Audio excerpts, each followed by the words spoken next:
So I'm Darcy. I work at Prairie Public, but I was a high school. Sorry, I'm an outsider. I was an English teacher. So take everything I say with a grain of salt. But one of the things that I do in my new job, I'm working on professional development for teachers. So I reached out to the North Dakota Council of Teachers of Math, and Cathy was fabulous. She was like, this sounds fascinating. So we've had a few conversations, and so we're just piloting. Thank you so much for joining us tonight for this very random, like, new thing. But the whole goal was to provide convenient professional development. You don't have to travel, you don't have to pay anything, but you get to connect with other math teachers from around the region, and hopefully have a few people that you could then connect with. Yeah, hi everyone. First of all, I'm Cathy Williams, and I'm the current president of NDCTM. So I was really excited when Darcy reached out to us, and really our whole board was, because we've been looking at ways that we can help extend professional development, especially to people in rural areas who maybe don't have the opportunity to connect with large groups of math teachers. I'm from the Grand Forks area and taught math there for many years. And the past couple of years, I've been an instructor at UND, but I just took a job at Bemidji State University for the coming school year. And so I'm at my lake cabin on beautiful Lake Bemidji right now, and excited for this new phase in my life. So that's who I am. How shall we do this? Should we go just in order down the line? Somebody jump in. No, my name's Sarah Volk. I've been teaching for about 15 years. I'm also active with NDCTM, and I'm the president-elect. I teach in Fargo Public Schools, and I teach currently calculus and algebra 2, but I've taught just about anything from 7th grade math all the way through, except algebra 1. I've never had the opportunity to teach that class. So. I'm Shayna Lindeman. I am originally from the Grand Forks area, and I've taught there for 6 years, and now I'm currently in the West Fargo area. I teach 8th grade math now, but I have taught anything 6th grade. Well, I guess I'll go. My name is Andrew Knack. I teach in West Fargo at West Fargo Cheyenne High School, and I've taught geometry, algebra 2. This coming year, those are going to be the 2 that I have. But I have also taught our, trying to think of the best way to describe it. It's a way to get kids caught up that come into the school that have some pretty big missing gaps. So my very first year, I taught that level of class. My name is Heather Kinkle. I teach in Fargo also. Next year I'll have Algebra 1, Algebra 2, and a class for ELs. I have a lot of EL students. I also have taught in the block setting some. I've been teaching for 20 years, and we have about 11 math teachers, I think, at South, so we have a good group of, good team. I can go. My name is May Poffenberger, and I just finished my 3rd year teaching. I teach with Shayna at Liberty Middle School in West Fargo. So 8th grade math is all I've taught, which is pre-algebra and algebra 1. So that's my experience. My name is Courtney Johnson. I teach at Fargo South with Heather, and then we work with Sarah too at North. I've taught geometry, algebra 2, and then a basic math and math 2 class that we have for our English language learners. Welcome, thank you. Ryan, are you out there? I am. I'm struggling to get my video working again, if you can hear me. My name is Ryan Bleth. I'm actually with the North Dakota Science Teachers Association, and Cathy and a few others from the group here with the math folks sort of invited us to sort of tag along and listen in and watch one of these to see how they kind of run and work. Maybe considering some stuff like this for the science folks in the state here in the years to come. So kind of just eavesdropping mostly, but I teach at Legacy High School in Bismarck, chemistry and AP chemistry. And actually kind of multitasking. I've got to give a a semester final in summer school tomorrow, so I'm working on that right now too. Well, welcome to all of you, and thanks for joining us too, Ryan, from the science world. I'm going to share with you my screen, and as I said, you will also be able to find these notes in the link provided under the chat. I want to say, first of all, that we're excited to be launching this and that we do have a couple of other chats coming this summer, one in July on the 17th. I was thinking today, 7 p.m. on a summer evening maybe isn't the most conducive. Maybe it would have been nice to do this earlier in the day. But the nice thing is if we can stick to 7 o'clock on a Wednesday, then as the school year begins, we'll have that kind of ingrained. Then, so on the 17th of July, we'll be talking about differentiation of math technology. That's with Sarah. Is that right, Sarah? No, that's with Shayna, I believe. Yep, that's Shayna. I'm in August. Okay, and then Sarah will lead us in August talking about injecting engaging practices on the fly. So make sure to put those on your calendar as well. So I chose the topic of equity in the math classroom for our first math chat because last year it was the topic of the year for the National Council of Teachers of Mathematics. And on the board, we've been talking about trying to make that possibly a focus for us in the coming year at the state level. And so tonight, we really just want to begin to touch on the subject.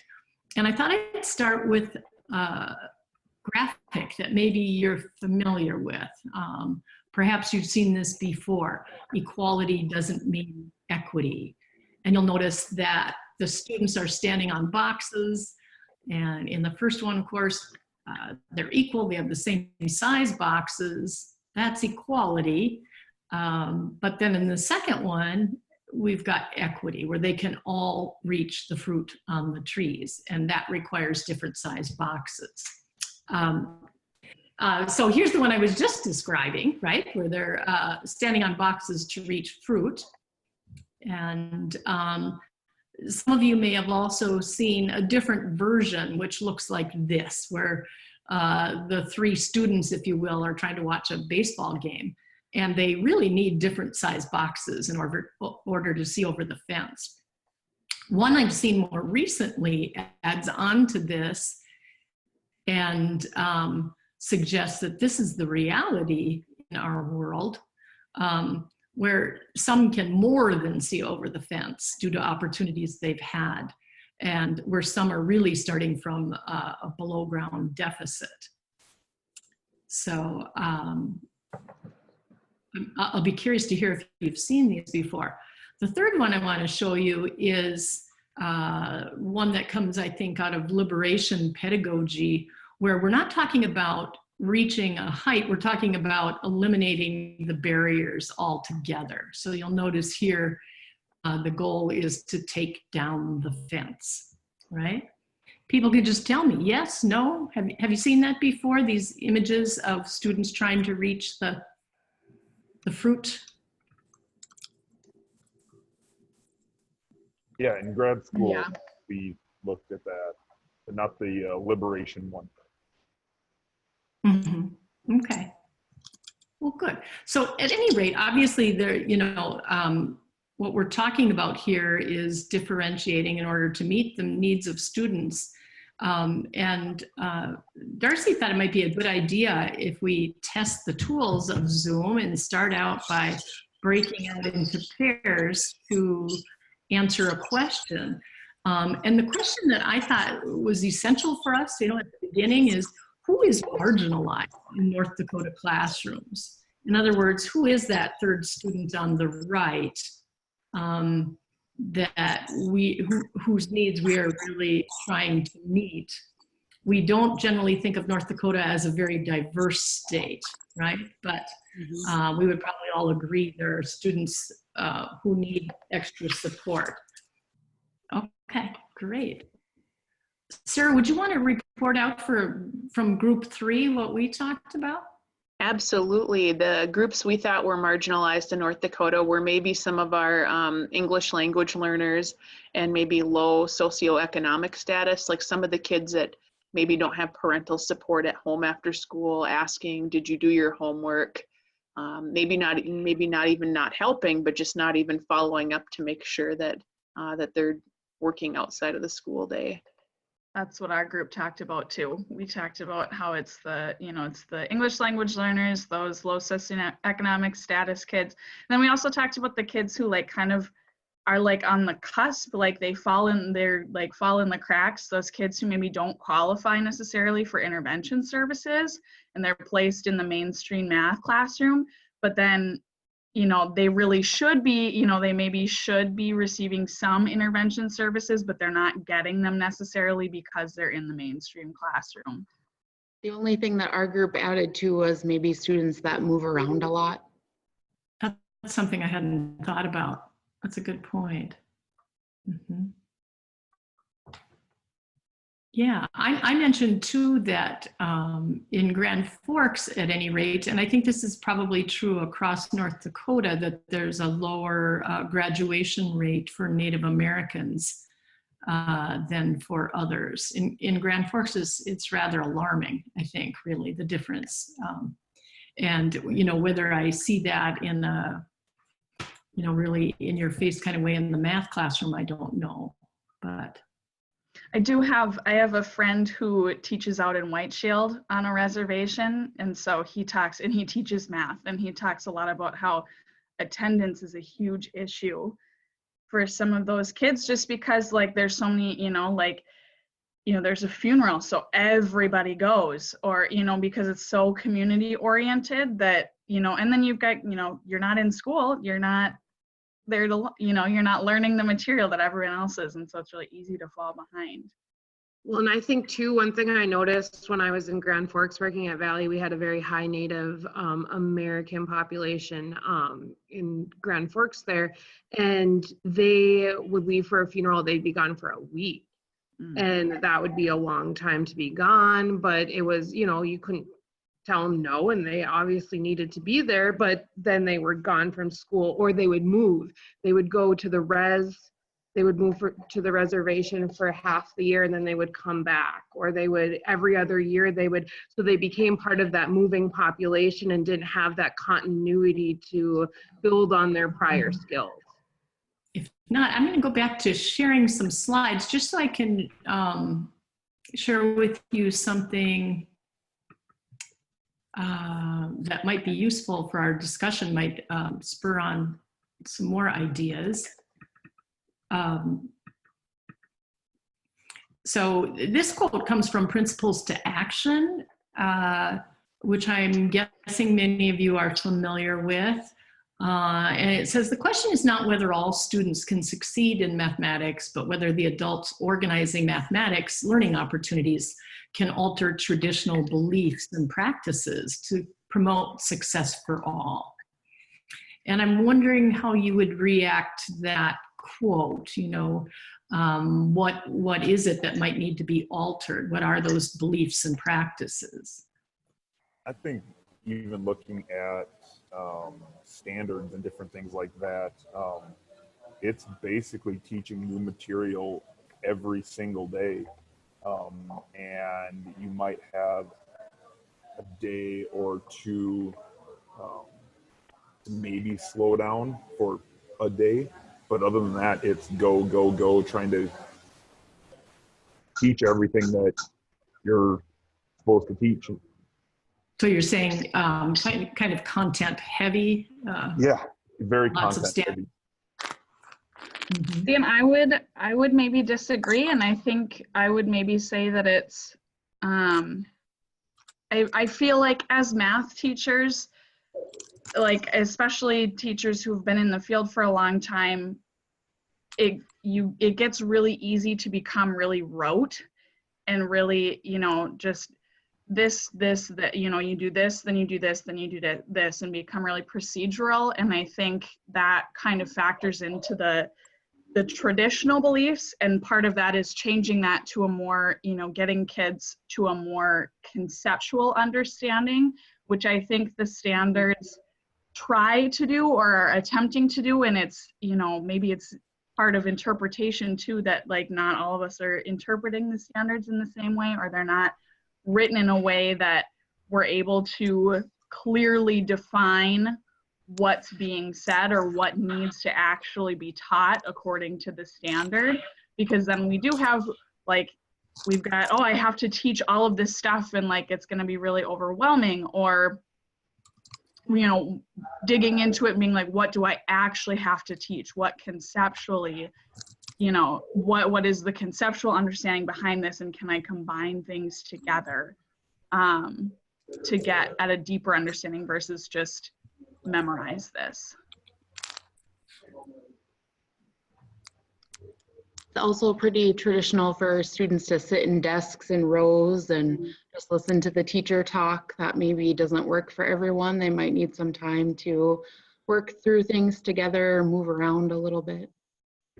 I like that movement point, Heather. I think that's a great reminder. And I like everything. Like, I like what I heard from Andrew was what I experienced in math, at least, was that it was all very every single day, like you were just adding like the next step onto like what you had learned the day before. So yes, if you missed a day, like that could be very disconnected, and make it even more complicated to catch back up.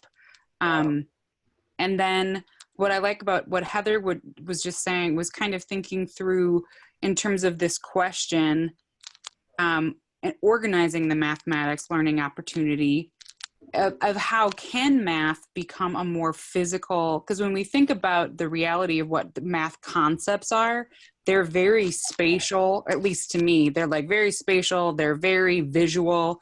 And so what are some of the ways that math can become a more physical experience instead of just a pen and paper experience that immerses students into that language and into that experience of like really activating and acting out the math. And so now my theater English weirdness will be quiet. No, we honor that. In fact, language is so important, to the math classroom. A question that I had was, do you think, as we're talking about sitting in rows and engaging in rote practice, do you think that there are groups that experience that more than others? Well, I would think that it could even be said that some of our classes that we deem remedial, that are supposed to try to meet the needs of some of these learners, might be forced into a more traditional setting where there's maybe more, in some cases, even more rules just to try to keep a handle on behaviors. And in some cases, they might even water down the material rather than making it more engaging for the students. So kind of going against the opposite of maybe what the research tells us that those students need. Mm. Yeah, I want to share with you also, some of you may be familiar with Principles to Action's 8 mathematical teaching practices. And I wonder too if some of you aren't familiar with this book, The Impact of Identity in K-8 Mathematics. This is from Aguirre and others who looked at 5 practices for equity-based math teaching practices.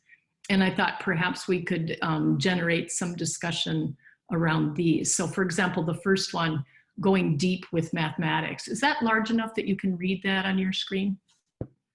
Yep. Yeah. Yeah. Take a second to read that.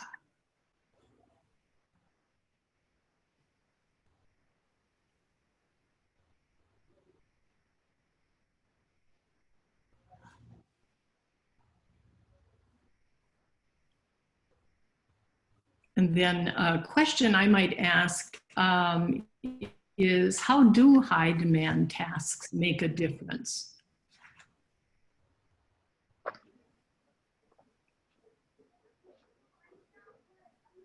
Well, The one thing that I have noticed about high demand tasks is that you have to build and build and build up to this, because so often I have wanted to, okay, I know I'm doing too much rote, or I know I need to add something conceptual here, I need to do some kind of task, but then I think just putting the task in front of them is going to fix education as I know it, or that, you know, that's going to help. But if I'm not building up that high demand task, you know, if I'm not making sure it has a low entry level, if I'm, you know, if I'm not teaching my kids how to talk in the classroom, then all is lost. Then I'm not going to be able to have, you know, because what I've noticed that if I do have a low ceiling where those kids that really do struggle can come into the task and feel like they have something to say, it's finally their chance to feel comfortable with mathematics.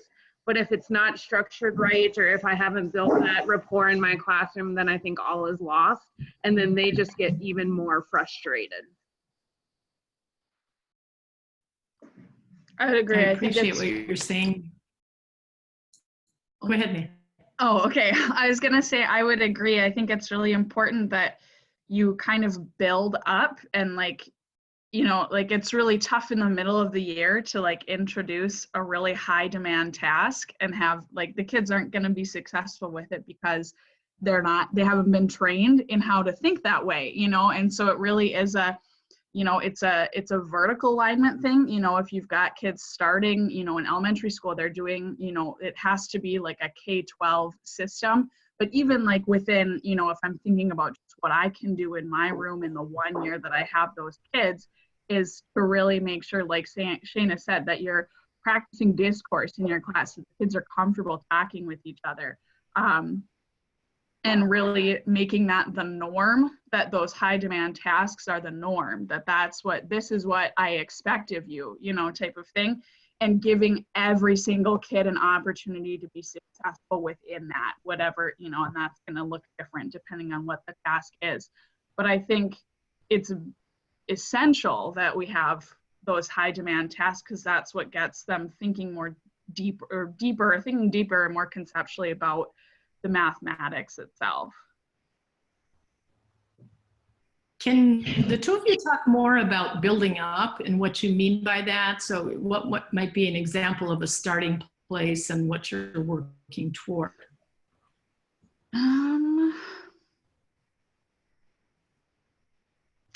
I don't know. I feel like even just like posing questions or like getting kids used to talking about or even writing about their thoughts on, you know, like when they're solving a problem, explaining their reasoning to each other, presenting things to each other, you know, presenting their solutions.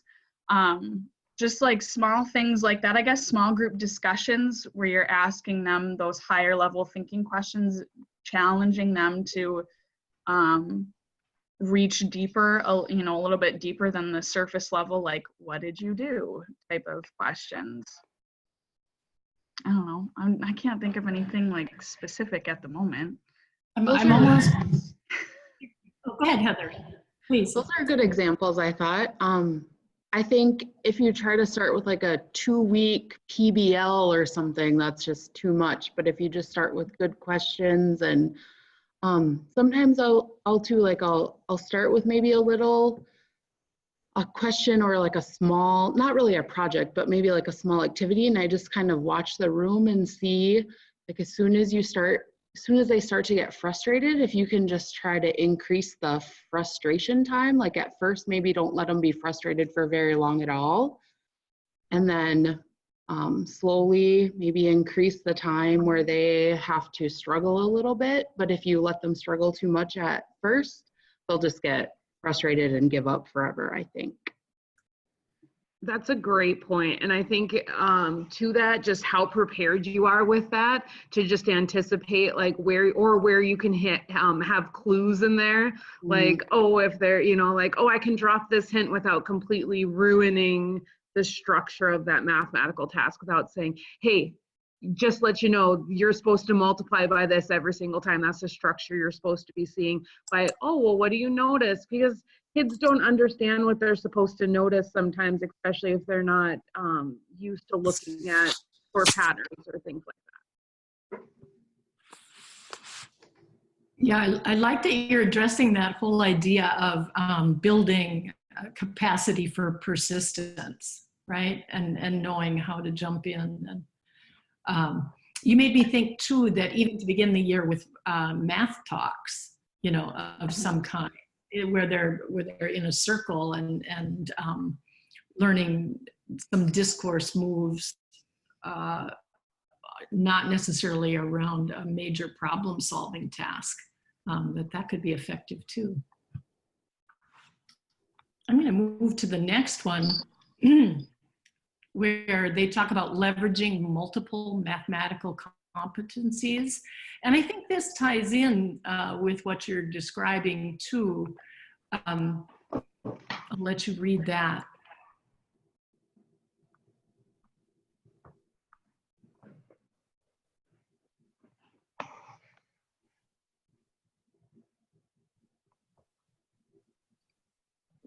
So I think a key here is recognizing that all students have something to offer in terms of mathematical strength. And I'm curious what kinds of various mathematical strengths you have seen within your classroom, perhaps even from some of these marginalized groups.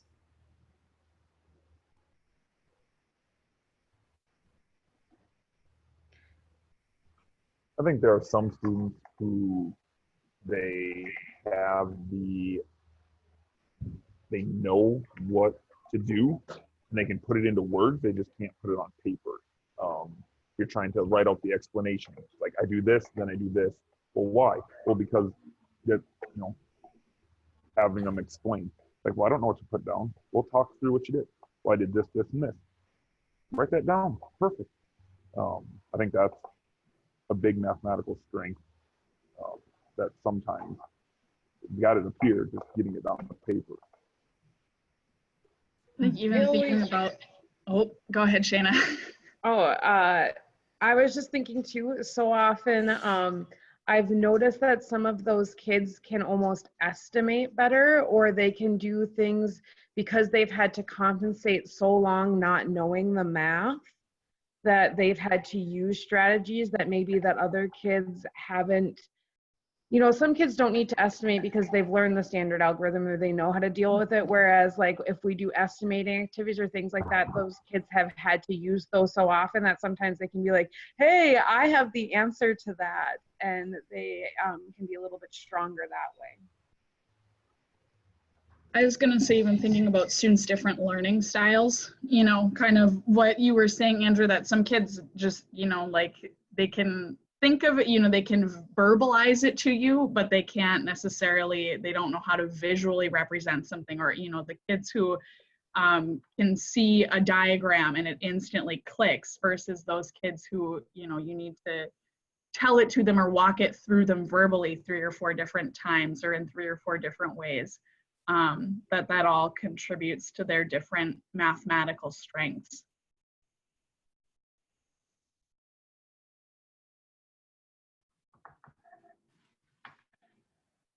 I think too about experiences I've had with problem solving in the classroom where sometimes those students who have a history of being less successful are very creative in their solution strategies, and they're not hemmed in by rules that they've learned rotely. A lot of them too, I think, sometimes bring experiences from their own lives that help make things more concrete for the group when they're thinking. Let's see, the next one is affirming mathematical learners' identities. Let's see, trying to move that over where we can see it. Take a second to read that.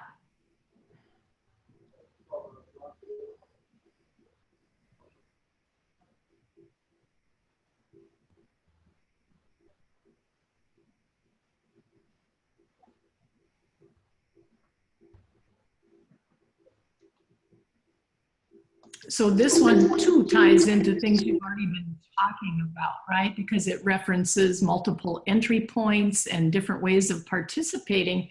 But I'm curious how many of you have done specific things to address students' math identity in the classroom. Do you call forth their history in any way with mathematics? Do you get students talking about how they perceive themselves as math students? I have, at the beginning of the year, this past year, I had students, it was like a warm-up question. I just had them talk about their feelings about, like their thoughts about math, and like, do you think that you're good at math? And just kind of having them talk through some of those maybe stereotypes of like, I'm not good at math, and like what that means, like why they think they're not good at math, and that's actually a bogus statement, and anyone can be good at, like everyone's good at math. It's just your perception of, you know, what am I actually able to do, or maybe, you know, maybe I just haven't been given the right opportunities to see things in the right way that makes sense for me, type of thing. Even if you're not doing specific things to call forth that math identity from students, are there things you can think of that we can do to strengthen how a student perceives himself or herself in mathematics?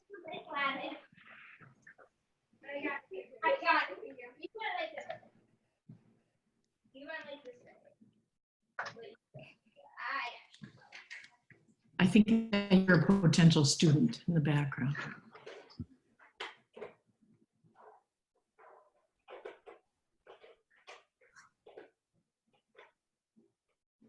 What do you think? Do we have the power to change their identities about mathematics? I think it, especially when they get high school level,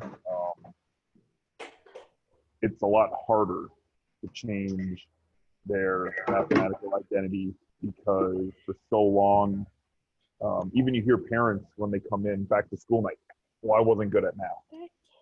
And you get 15, 16, 17-year-old students, and some of them, they're like, I don't like math.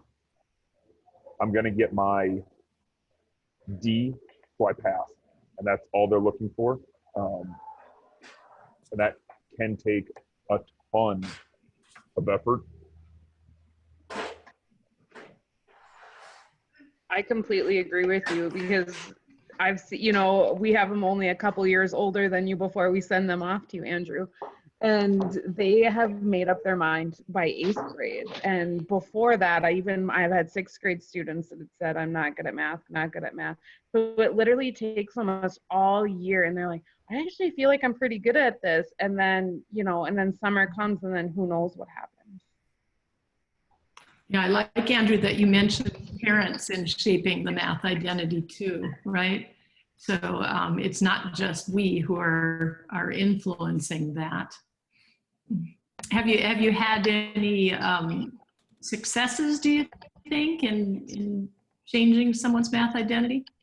I definitely have. I had a student 2 years ago who was actually in my block and wrote me a little note at the end of the year talking about how he got a D first semester, so then got moved into the block class that I had, and ended up getting a C or a B. He's like, I knew I was better than what I was doing, and you know, he showed that. So he seemed really like he really had a lot more self-confidence by the end. Mm-hmm.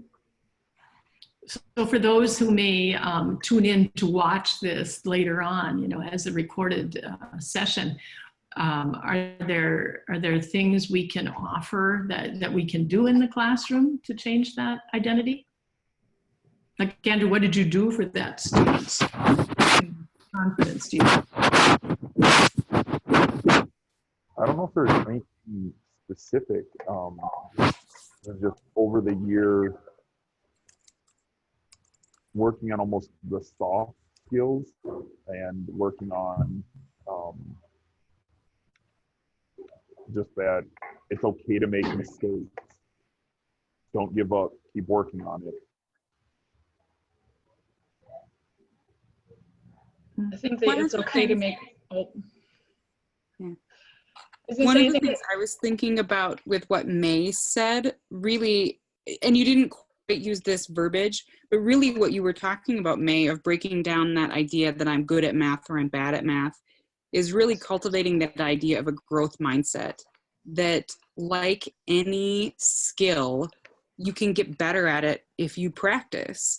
And unfortunately, and I was certainly guilty of this in high school, of that if something was hard, I just took that to mean I wasn't very good at it, right? But I think most students understand that, like, if they want to get better at a sport, they have to practice. Like, that's how you get better at a sport, at an activity. And for whatever reason, that mindset doesn't always shift into academics, because I hear that all the time. What you described, May, I hear that in the English classroom constantly, right? Well, I'm just not good at English. By the time they're juniors and seniors, I hate writing. I can't write. I can't do this. And that's not true. I mean, it's just fundamentally not true. They're not bad at English. And if they practiced it, so sometimes I do think that it helps to just give students that verbiage of growth mindset versus fixed mindset. I think also it comes down to being really. I'm guessing in all the districts that are represented here, probably people have spent some time talking about mindset. Is that fairly safe to say? Mm-hmm. Cool. Yeah, I think that's really important, and I think it kind of connects to where we're going next too. The fourth practice that they talk about here is challenging spaces of marginality. So traditionally, mathematics learning has been an independent and isolating experience with a focus on lecture and seat work. Further, students who do not perform well in this traditional classroom setting are often marginalized, ignored, or positioned as dumb. Practices that embrace student competencies, diminish status, and value multiple mathematical contributions are essential to cultivate. And again, I think this connects back to the previous one, but what are some practices that pull in multiple student competencies and diminish status? You know what I mean? Diminish the role of status with the more successful students. I think a big thing is having a good mix of, you know, your high flyers and your kids who struggle, like mixing those kids together and really encouraging those mixed student groups, and not necessarily, I mean, I know the research says that ability grouping is not the way to go. And, you know, so it really having, you know, a mixture of abilities in groups, having discussions, you know, working together, even really just kind of encouraging group work and encouraging kids to work with each other and share their answers with each other and explain their reasoning with each other, to kind of get away from that idea that, like, math is individual, it's only independent, we can't share ideas. Like, you know, if I get it, then I get it and I don't have to help anybody else. Or, like, you know, if I don't get it, then I'm stuck not getting it because I can only ask for help type of mentality. And so what is the teacher doing, you know, when the students are, in order to challenge these spaces of marginality, what is the teacher doing while the students are working in groups? To help break down status?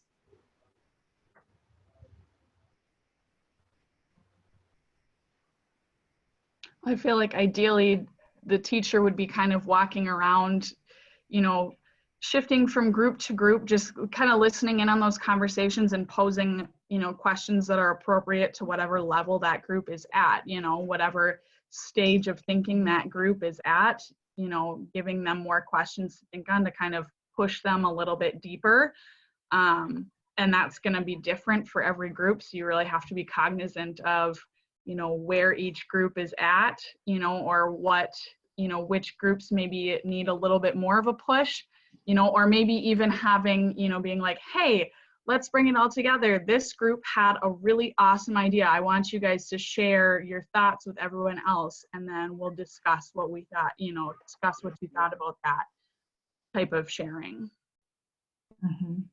Well, and right there, right, this group had an awesome idea, or this student made an awesome contribution, right? When the teacher validates that and holds that up, that not only challenges the space of marginality, but also adds to the identity of that student, right, as a math performer. Nice. Other thoughts about that? I think also too, when we are sharing those students who struggles, like when we're validating their ideas, we have to be really careful, especially in the upper level, about how we are about that language. Like I know I've said before, like, hey, so-and-so has had a really great idea. And I've even had a student say something to the point, well, oh, if they can do it, we all can do it. Like really making sure that like it's a safe space with that language and how you're going about it, because kids can get kind of sarcastic really fast. And I don't know, just making sure that you're promoting that environment right away of safe space for everybody to share and feel comfortable with that. Yeah, very good point. And I think that's part of that math teacher knowledge, isn't it? Being able to finesse those situations and realize how you can bolster a student without putting that student at risk. The fifth and final equity-based practice is drawing on multiple resources of knowledge. And I'll give you a minute to read that. Sorry, I'm trying to pull it over so you can see it.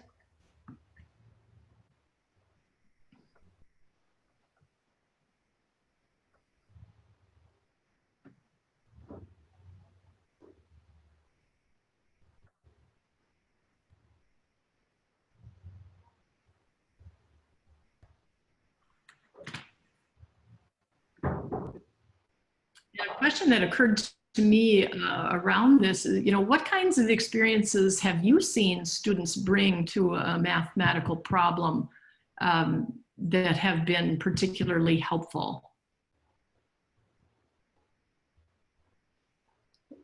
So you were able to honor the background that they were bringing.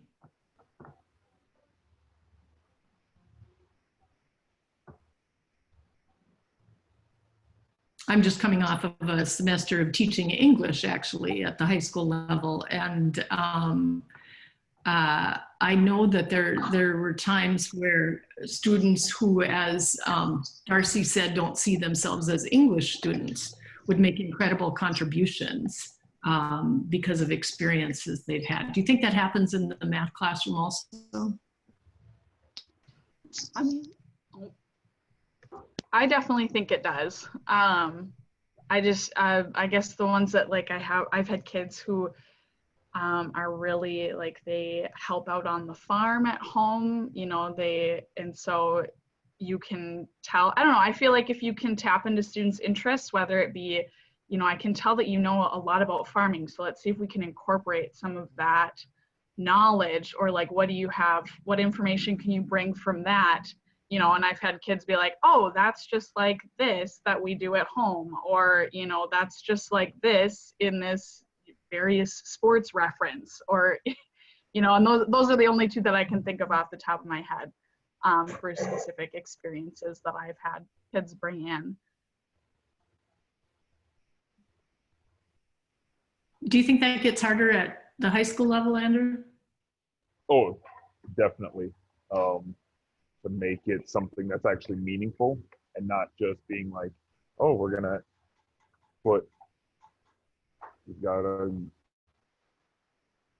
a graph of something, and you get, especially I think algebra 2, where you get some very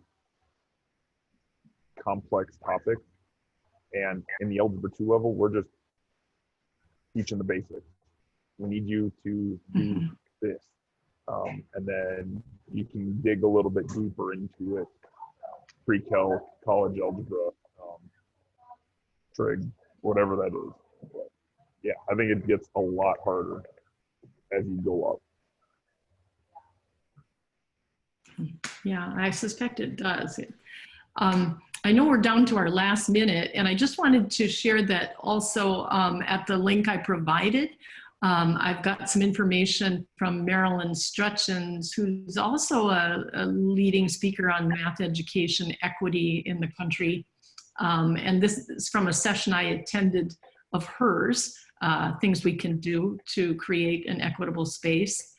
And then, of course, from Principles to Action, we have the access and equity practices, the unproductive versus the productive belief, and then the math teaching practices, which I'm guessing you're all familiar with already. So those are linked in the chat bar. You can grab them there. I thank you all for being here and hope you're having a wonderful summer and will continue to do so. Thank you for being patient with me at my first try at this. And then remember that we have July 17th coming up. We'd love to have your voices back. And I think we're going to make a change on the August 23rd, given that it's so close to the start of school for so many. Did we decide on the 14th? Yeah, I think that's what we decided on. Correct. Okay. So if you have that written on your calendars, make that change. Anything else from you, Darcy, before we close for tonight? Nothing from me. If anyone does have any questions about credit, feel free to shoot me an email. If you can't get a hold of me, if you don't have my email, feel free to, I'm sure most of you know how to contact Cathy, or someone else on the chat can get you connected to me. And otherwise, yeah, thanks for being our guinea pigs tonight of just practicing how something like this might flow. This was really fun to sit and listen to all of you, and it worked tonight because all of you actually spoke and you shared, and it was just fascinating to listen to your stories. Thank you. Thanks, everyone. Good night.